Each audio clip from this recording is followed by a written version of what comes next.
Dear friends and fellow progressives, welcome to Berlin.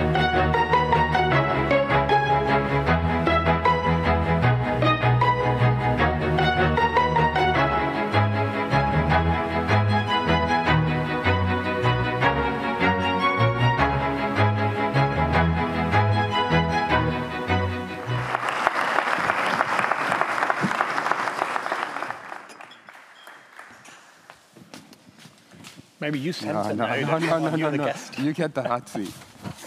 Thank you very much indeed. You suggest that I should start off by saying something about Britain, which I will.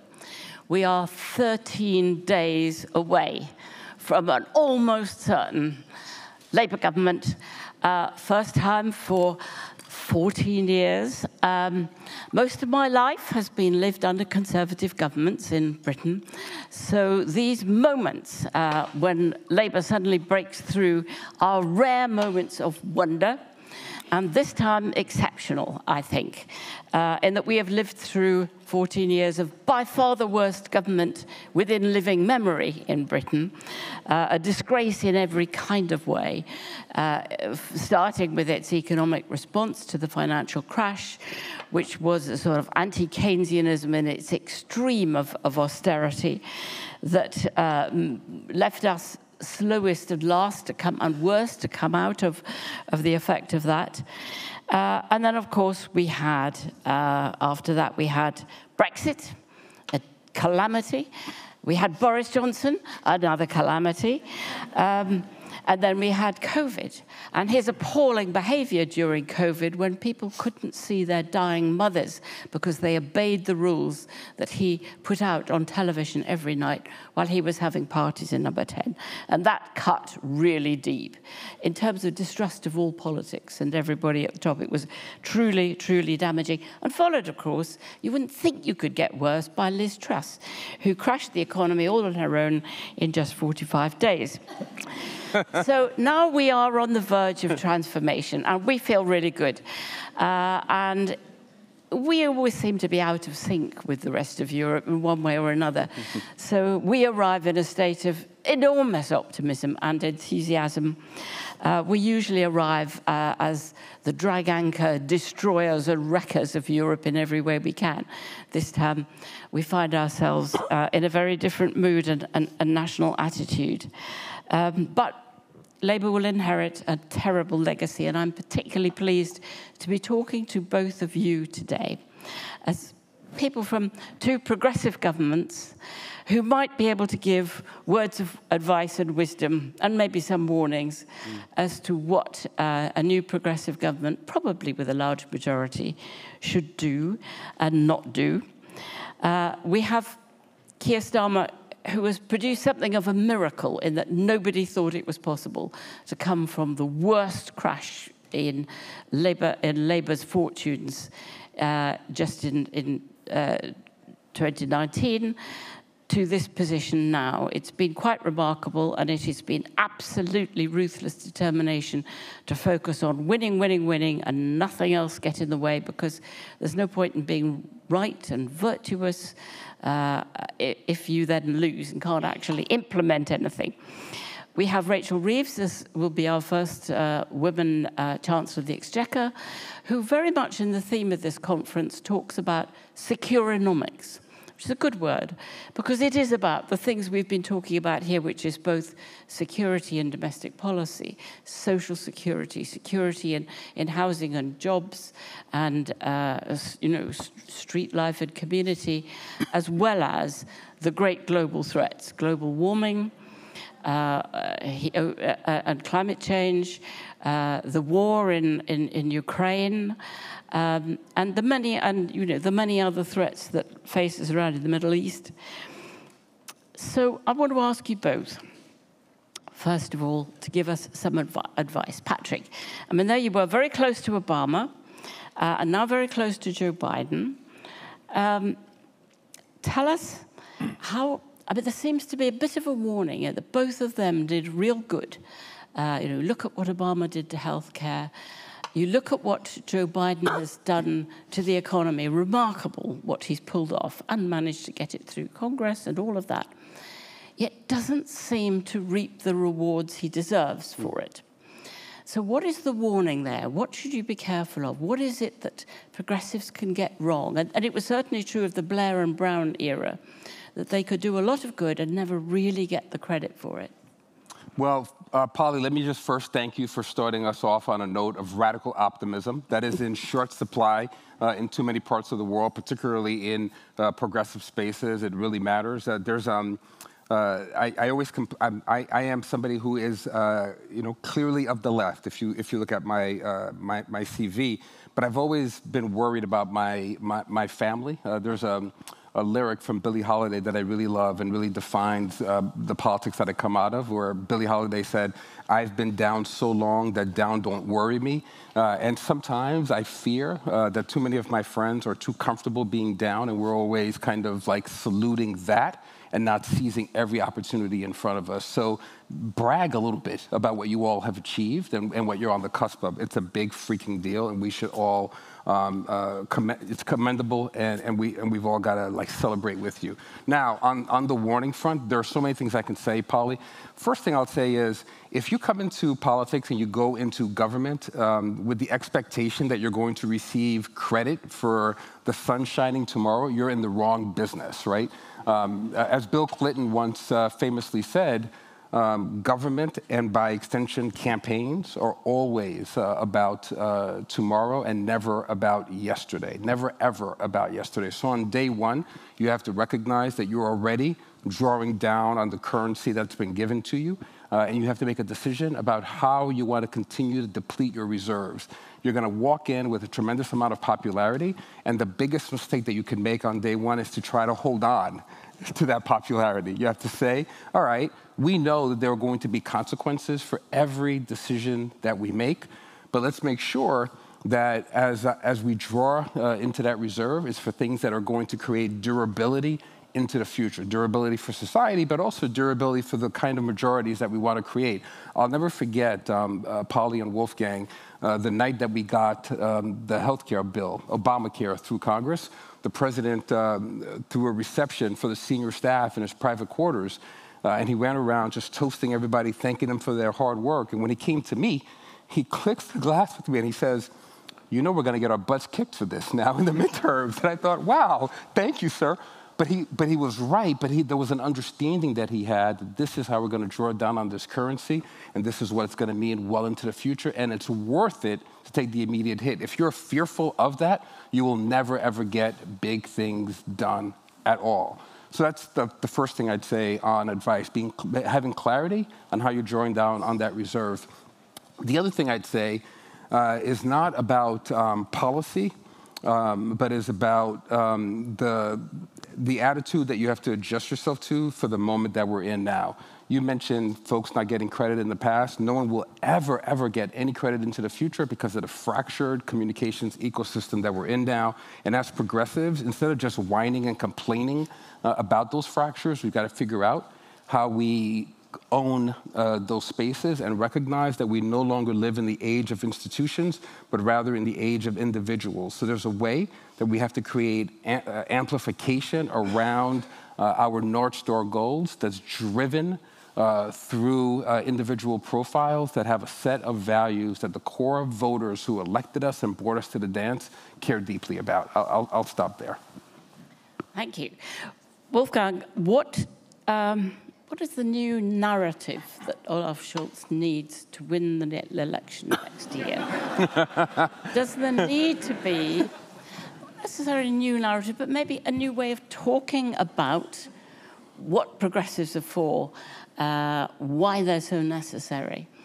Are they always doomed to be outshouted by the trumpets of the far right and by the moral purity of the Greens and the left, which may be unpragmatic but somehow attractive? I'm confident that we can apply, if you want, a populism of the middle.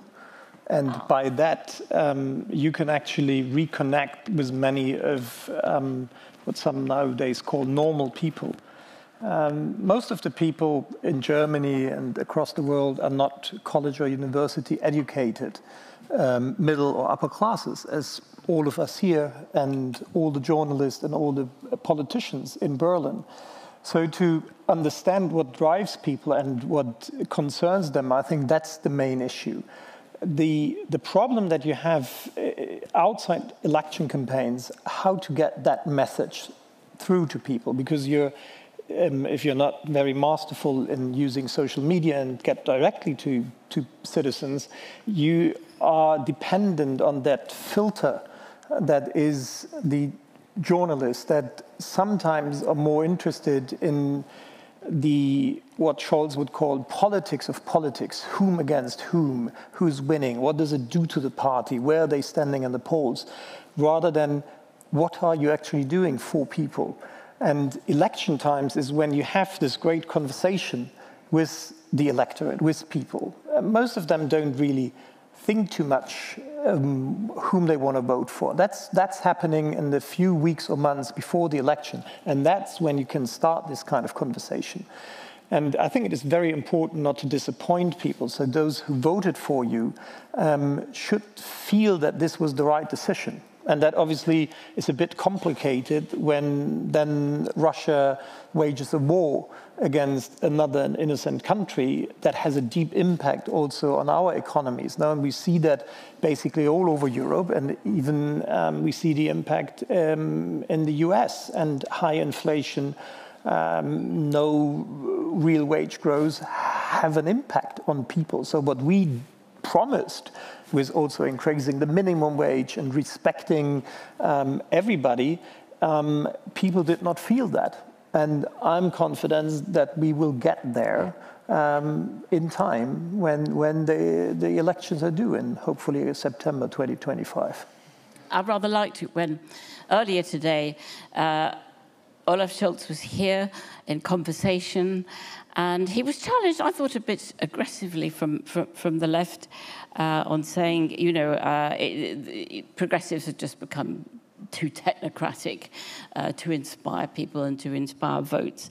And he said, I thought rather wittily, let me answer as a technocratic manager. And then answered rather well about how it's about specifics, step by step.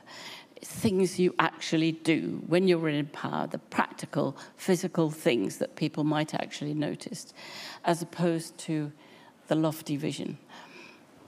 But can you win elections without the lofty vision? No, you need them. But I think the problem, and I see that we had too many of these, what you could call headline politicians that have great stories but don't deliver. And then people get upset because they rightly understand that something is wrong.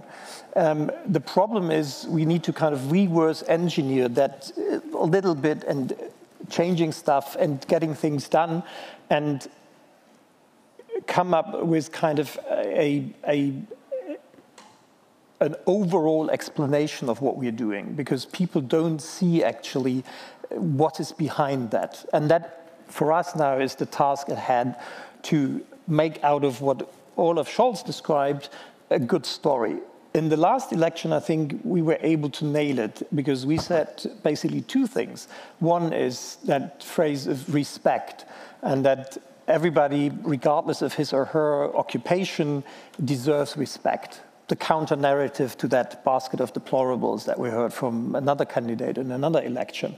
And the second one was to make this transformation that we are all in, to become net zero in 2045, that's like tomorrow, that it should work for the workers, and so that it is about good jobs, and that then we had the typical social democratic 10-point or 20-point list of concrete policy measures, but we limited also to a few that everybody could remember.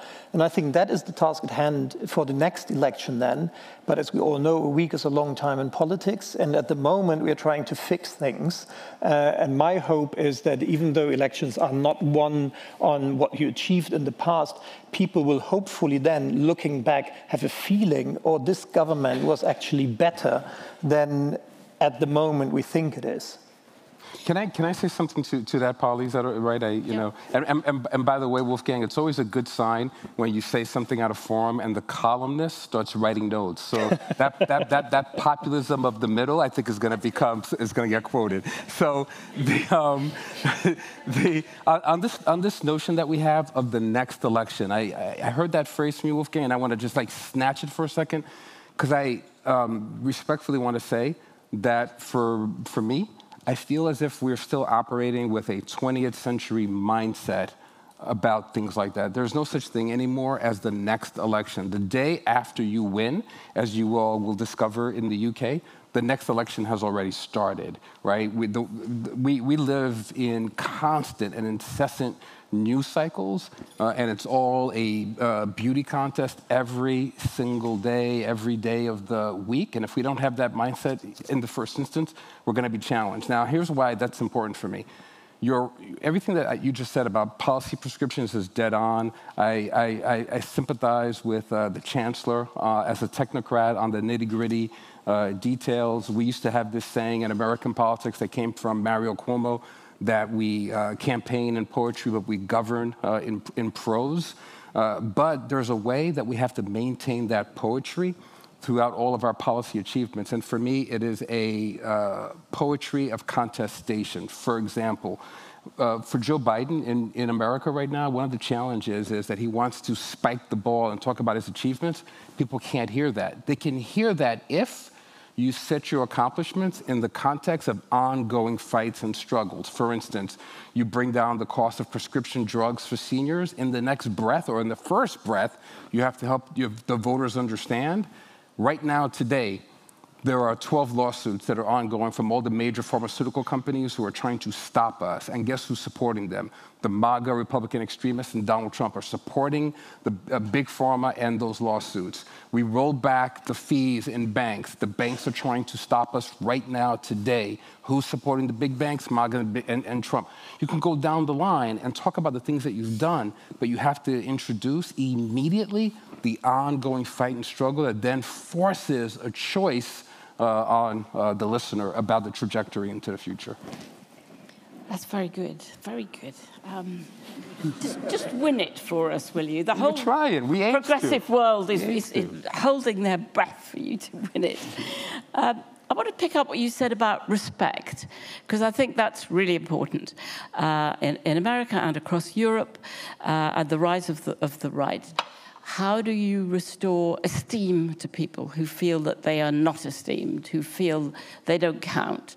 And it's not just about their pay, it's about their status. How do you restore a society where, and particularly since the weakness of unions, you can give back some sense of status to people who don't have degrees? I mean, in Britain now, the pollsters say the most important divide is nothing to do with income, because some graduates have low incomes. It's entirely about education. Between those who have crossed that line, are graduates or thereabouts, and those who haven't. And those who haven't are feeling worse and worse in a society where education matters more and more all the time. And we, particularly as social democrats, as progressives, are treated as the educated elite, fighting against ignorance, lies, conspiracy theories, dishonesty, untruths. Where does it come from, that respect and esteem that we need to be giving back to people? Well, first of all, the way we talk about other people. And I think back in the day, in the 70s, when we all talked about climbing up the social ladder, it was a promise. And now if you talk to people about this, they feel that you are not respecting their life choices. It's okay to be a plumber, yeah, and it's not, you don't need to be an academic to have a wonderful life. What we need to make sure that you actually can have a wonderful life economically as a plumber or as a nurse, so that you don't feel threatened by economic insecurity. So it's about good jobs, and it's about fair wages. So that is why, for example, the respect thing was broke down to raising the minimum wage to €12 an hour. Actually an idea that Olaf Scholz got at Policy Network and from Tony Blair and this low wage commission, and what was his name?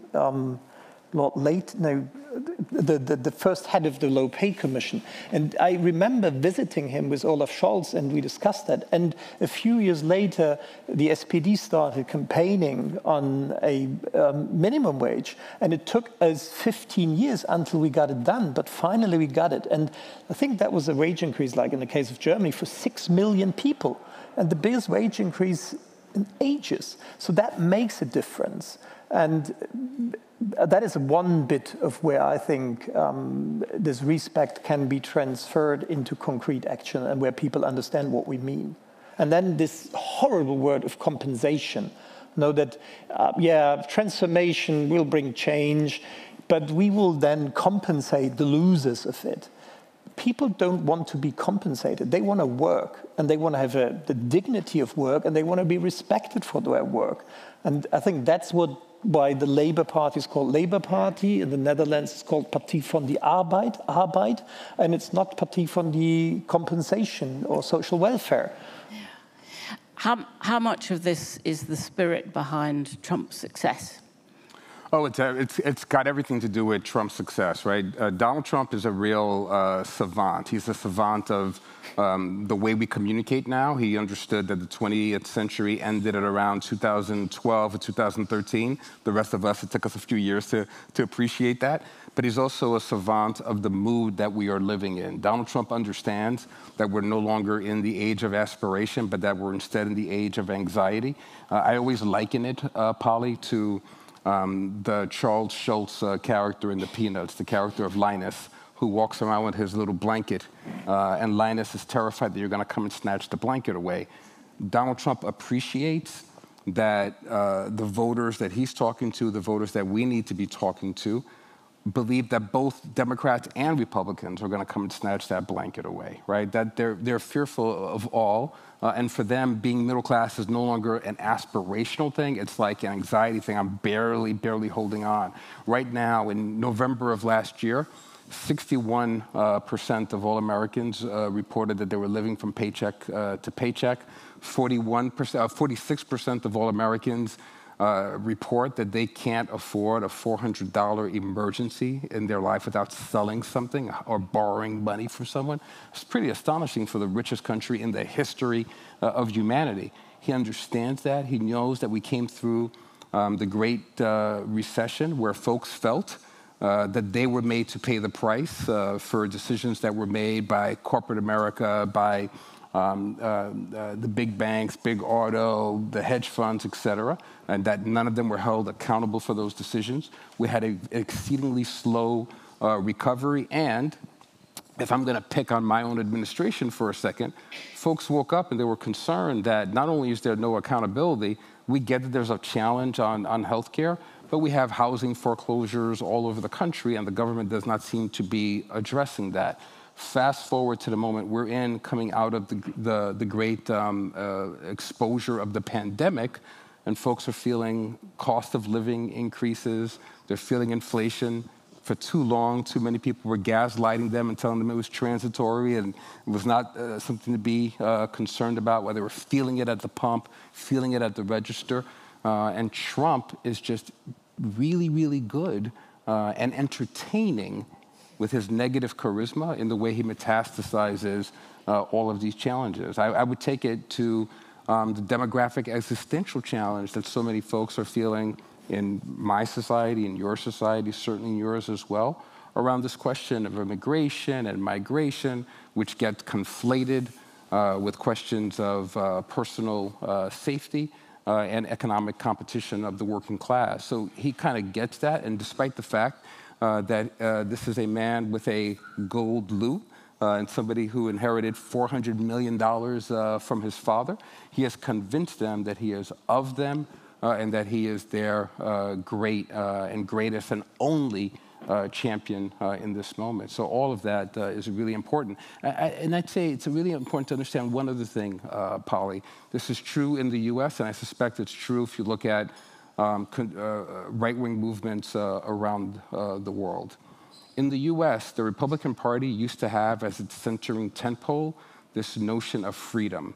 It was always about freedom. If you listen to any speech from Ronald Reagan, freedom is a noun, a verb, and an adjective.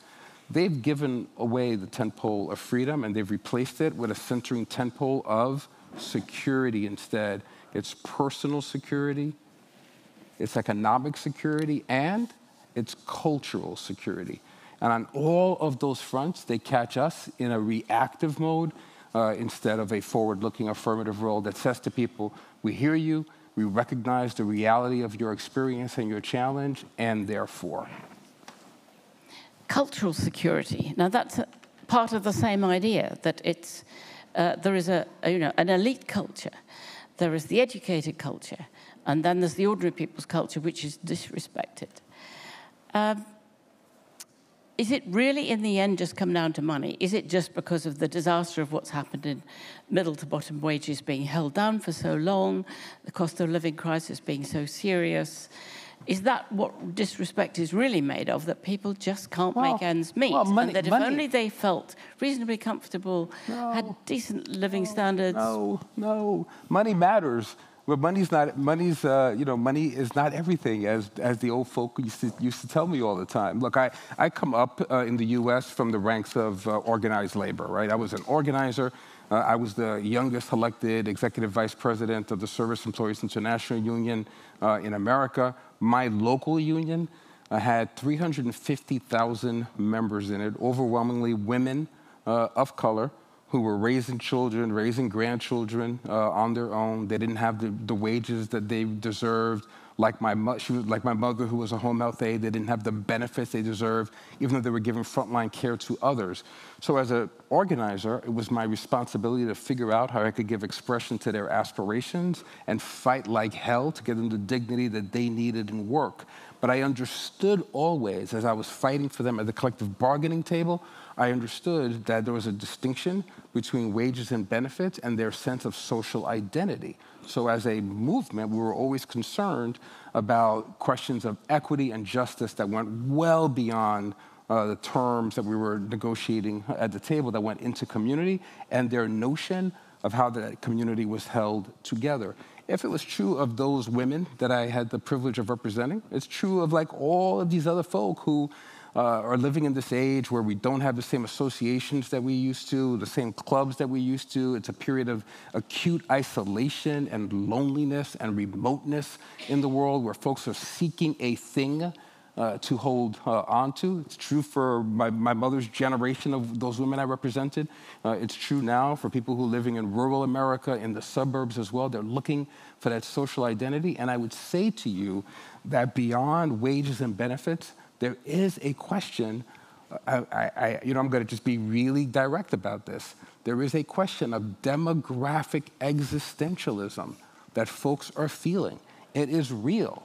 We may not align with it, but it is a very real thing that needs addressing. Quickest example I could give you of this, if you look in middle America and our old factory towns, you have aging populations who send their children off to university in LA, New York, Miami. Those children never come back. Or if they come back, they're introducing them to somebody who looks like Patrick Gaspard. And it's sometimes discomforting. We got to be real about this stuff. So take the state of Iowa that used to be a presidential battleground state. It no longer is. We have aging white populations in Iowa. Iowa's 86% white? But the majority of children in the public school system in the largest city in Iowa right now, Des Moines, children of color, majority, children of color. So you have these things happening. In 2040, the US is going to be majority minority, but it's also going to be the same time that for the first time in our history, Wolfgang, there will be more people over the age of 64 than under the age of 18. So you have these demographic realities swirling in the politics, racing at each other, and it's present today in, places like Pennsylvania, Wisconsin, Michigan.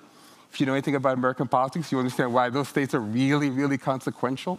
That's playing out. So there is the question of inflation and wages. There's all kinds of social fights that we're having. But don't lose track of the importance of that social identity within what some people are experiencing as a demographic existentialism that they don't even have a name for, but that Donald Trump gives a shape to. Do you think perhaps progressives have a tendency, because we are realists, because we look at the evidence, because we're interested in social research, to be lacking in optimism. That we see the problems, we analyse the problems, we're good at those, and we're right about them, the ones that you've just been describing. But I was interviewing the wonderful late Daniel Kahneman shortly before he died. And he talked about social research that I thought was very interesting. He looked at the research and said, the thing is, Democrats are depressed. They're always depressed. Republicans are really quite happy. There is a big happiness difference. You know, are we all miserabilists? And is that something that maybe puts people off? Should we be more hopeful, more optimistic? So I'm going to end here because it's your session to talk about football next. And I don't know how optimistic you're going to be on this optimism thing. I think that is what is needed. People don't feel, and some rightly so, that there is a better future for them, that there is reason for hope. And I think if we start, and we could all do that endlessly about what is not going well in this country or in our societies, we have enough parties that are doing that. So we need to have this idea that the tomorrow still is better, and that is what we are working for. So I'm a member of this shrinking working group of optimists in politics, and I invite you all to join me, because we need that, definitely. I saw the most optimistic thing this afternoon when I was walking between meetings in Berlin. I was near the Brandenburg Gate, and I saw hundreds of, let's just say, well-fueled and energetic folks from Poland who were breaking into all kinds of song. And it was hundreds of them who are completely taken over. And I was standing there, I'm looking at them, and I'm thinking, wow, 1939, Germany invades Poland and launches World War II. Poland's devastated. We all know what the consequences were, what the counts were. Can you imagine being somebody 1939, 1940, 1945, 1950, 1955 even, and looking ahead and saying there's going to be a moment where like hundreds and thousands of Poles are going to be descending into Berlin for festivities? Like, I was sitting there looking at that and thinking about that. That's... well, there's that. You know, there is that. But I mean, that's an extraordinary thing. Every single day, if we just pause and look around us, there are reasons to be really hopeful and to appreciate that we do build from strength to strength. We do move from progress to progress. It's never easy. It's not linear, and that we have to impose our will on the arc of it all, but it is possible. And every day, even though Wolfgang does not get to set the agenda in the newspapers, there are like 2 or 3 things that he gets to work on every single day. From that building, with a spectacular view, by the way. I got to check this thing out. But from his desk, he gets to work on these things every day and to figure out how to tell the story about them. And he knows that eventually it's going to accrue to the benefit of the politics that he's trying to organize. But more importantly and more proximately, it's going to accrue to the benefit of the folks that you were just describing who feel disconnected from the story that we're telling about social change, but who at some point are going to feel that material benefit. That's an extraordinary thing to be like really up about and optimistic. Right, there we are. Optimism. No more miserableness. That's the role of the American in the room.